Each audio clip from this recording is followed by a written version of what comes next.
We recognize Senator Nancy, and she's welcome to ask questions. Thank you, Mr. Chairman. Even if I'm not a member, but I heard na nagsabi naman po kayo at the beginning of the hearing na I am more than welcome to attend.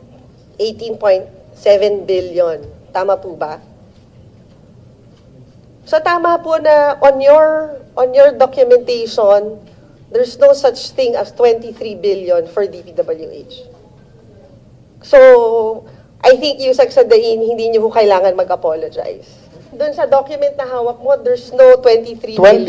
21.7 billion and then 23. You're reacting to what Senator Escudero said na 23, which was submitted to us by the SCT, which were all your staff, and which I released to the media. And you've been going around saying mali numbers namin. So kung mali, correct it.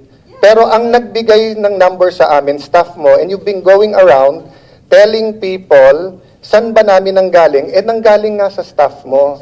So, anong problema? Mr. Chairman, listen to Can me we first. just go back? Listen to me first. Magkano yung total? Listen to me first, Senator Ang Nancy. problema I'm kasi, still the Mr. chair. Chairman. No, ang problema sa iyo, you keep going around saying, gusto ko makausap si Alan, gusto ko makausap si Cheese. Nagkita pa tayo sa party, may cellphone, hindi mo raw kami kinakausap, tapos manggugulo ka ngayon sa hearing. Thank you, Mr. Chairman. I made my point. There's no such thing as 23 billion sa Paulit-ulit na tayo. Kanina Thank you, pa Mr. na Chair. 21.7 billion.